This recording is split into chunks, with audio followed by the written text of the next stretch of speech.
Halo semuanya, pada kesempatan kali ini kita akan mendengarkan presentasi dari kelompok 7. Assalamualaikum warahmatullahi wabarakatuh. Selamat siang semuanya. Selamat datang di presentasi kami. Di sini kami dari kelompok 7, mata kuliah Pasar dan Keuangan, Lembaga Keuangan Paralel 2. Di sini kami akan mempresentasikan makalah kami yang berjudul Financial Technology. Next. Baik, bisa dilihat ini anggota kelompok 7. Next. Oke, pendahuluan.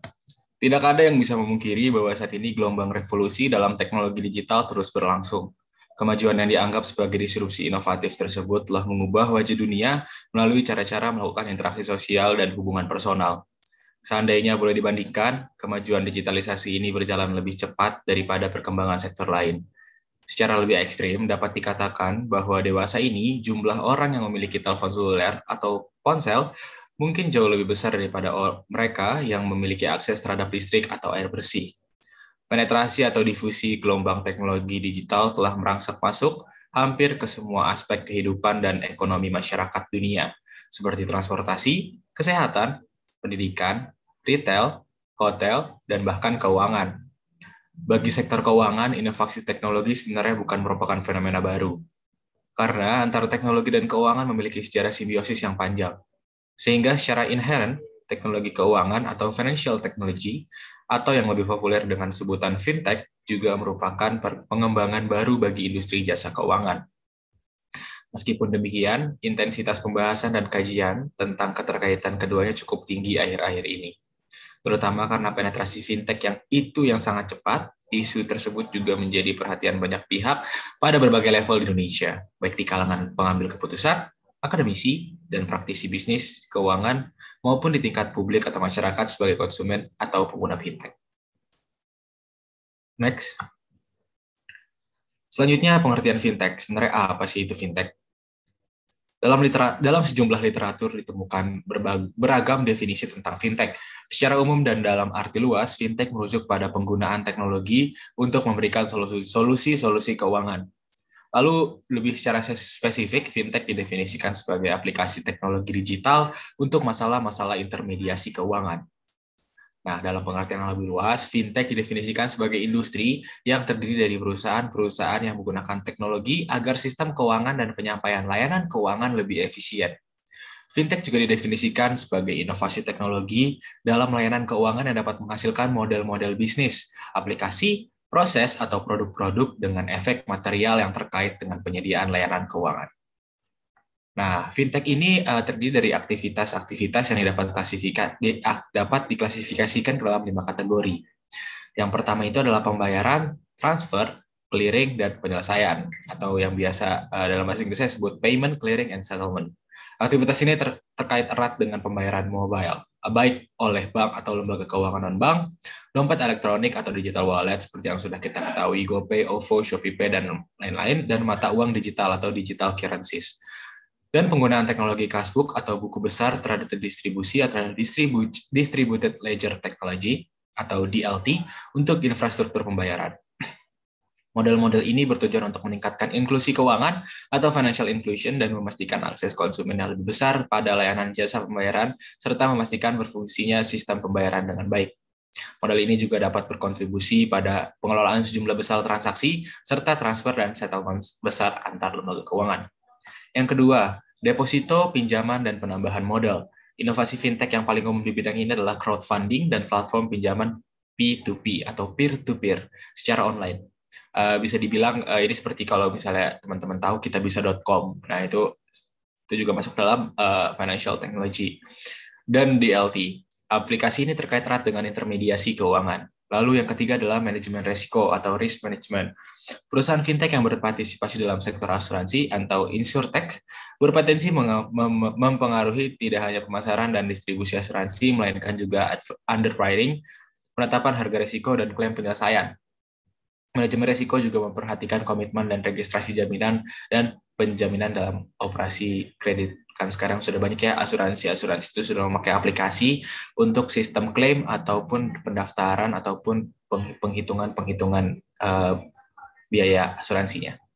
Lalu yang keempat ada dukungan pasar atau market support. Bagian teknologi fintech dapat menyediakan proses yang lebih sederhana atau lebih efisien, seperti e-aggregators, big data, verifikasi ID secara digital, penyimpanan data dan pemrosesan atau cloud computing, atau pelaksanaan perintah melalui kontrak pintar atau smart contracts. Akses dan konstabilitas informasi merupakan yang penting di sini. Lalu yang terakhir adalah manajemen investasi atau investment management. Dimensi ini mencakup platform e-trading yang memungkinkan konsumen untuk berinvestasi secara langsung melalui komputer pada semua jenis aset. Kontrak pintar atau smart contracts, dan inovasi fintech yang menaruhkan sasaran otomatis atau robo-advice mengenai layanan keuangan, termasuk manajemen investasi dan portofolio.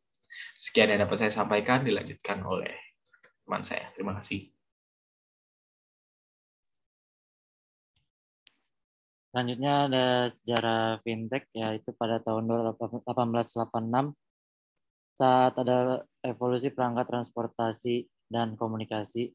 Pada tahun 1960 hingga 1970, kemunculan komputer beserta jaringan internet telah membuka peluang bagi para pengusaha yang mengembangkan di berbagai bidang secara global, termasuk pada bidang finansial.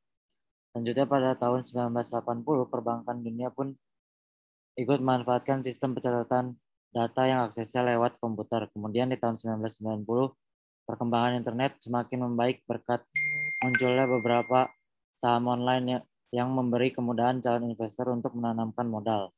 Pada tahun 1998, para perbankan di dunia mulai mengenalkan sebuah sistem bernama online banking bagi para nasabahnya, sehingga segala bentuk transaksi menjadi lebih praktis dan mudah. Semakin lama, fintech semakin berkembang pesat dan cepat. Hal ini sama terjadi di Tiongkok.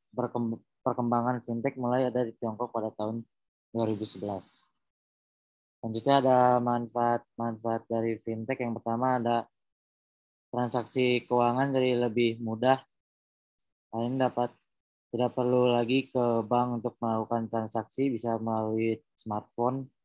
Yang kedua, akses pendanaan lebih baik. Hal ini mengakibatkan semakin banyak orang memahami cara mendapat bantuan pendanaan untuk menunjang kegiatan harian mereka. Yang ketiga, taraf hidup masyarakat meningkat. Yaitu setelah mendapat akses pendanaan lebih baik, maka masyarakat bisa menggunakan dana tersebut guna membiayai aktivitas konsumtif dan produktif mereka. Yang keempat, mendukung inklusi keuangan. Yang maksud inklusi keuangan adalah keterlibatan masyarakat dalam transaksi ekonomi, mulai dari jual beli, iuran sampai simpan pinjam. Kemudian teknologi fintech telah menjembatani berbagai transaksi ekonomi tersebut sehingga inklusi keuangan pun makin meningkat. Yang terakhir adalah percepat perputaran ekonomi. Akses keuangan dan kemudahan bertransaksi mendorong arus perputaran ekonomi semakin cepat dan praktis. Selain itu, fintech membantu pelaku usaha untuk mendapatkan modal dengan bunga rendah melalui pinjaman online sebagai produk fintech.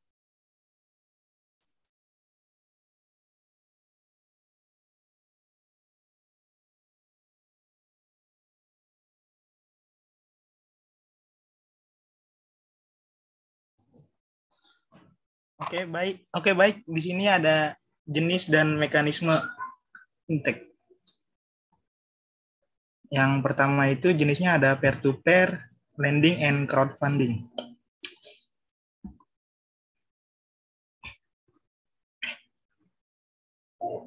Peer-to-peer atau lending dan crowdfunding ini adalah platform marketplace finansial yang akan mempertemukan pihak penyedia dana dan pihak yang membutuhkan dana. Karena dilakukan dalam satu online platform, maka proses pendanaan dengan peer-to-peer lending dan crowdfunding ini bisa dilakukan lebih mudah dan cepat dibanding bank konvensional. Contohnya platform ini adalah di Indonesia ada Modalku dan temanusaha.com, sedangkan platform crowdfunding contohnya ada di Kitabisa dan wujudkan.com. Yang kedua itu ada payment, clearing, and settlement. Jenis fintech berikut ini menghadirkan layanan pembayaran secara digital. Fintech yang terkategori dalam kategori ini berwujud payment gateway dan e-wallet. Sesuai dengan namanya, e-wallet atau dompet elektronik ini akan menghadirkan layanan penyimpanan dan transaksi keuangan dalam bentuk elektronik. Dari penggunaan e-wallet ini, maka kamu bisa lebih mudah dan nyaman dalam menyimpan dan membawa uang serta dalam proses pembayarannya. Contoh fintech dalam bentuk payment and gateway adalah ipaymu.com. Sementara untuk e-wallet adalah contohnya OVO, GoPay, dan Dana. Next. Yang ketiga itu ada manajemen risiko dan investasi. Dalam jenis fintech ini, maka pengguna yang memanfaatkannya akan terbantu untuk melakukan perencanaan keuangan dan juga memantau kondisi keuangan dengan lebih mudah.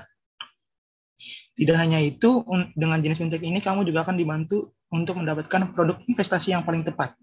Contoh fintech dalam kategori ini antara lain Bibit, Journal ID, Square, dan lainnya. Untuk memanfaatkan fintech ini, biasanya terlebih dahulu kamu diharuskan mengunduh dari Play Store atau App Store. Setelah mendownload dan menginstalnya, perlu mengisi data-data yang dibutuhkan. Yang keempat itu ada market aggregator. Jenis fintech ini adalah market yang merupakan portal atau platform yang menghadirkan ragam informasi finansial berupa tips keuangan, investasi, dan kartu kredit para penggunanya. Dari beragam informasi keuangan yang dihadirkan dalam platform ini, kategori fintech ini maka diharapkan pengguna bisa mendapatkan panduan dan mampu juga mengambil keputusan finansial yang tepat.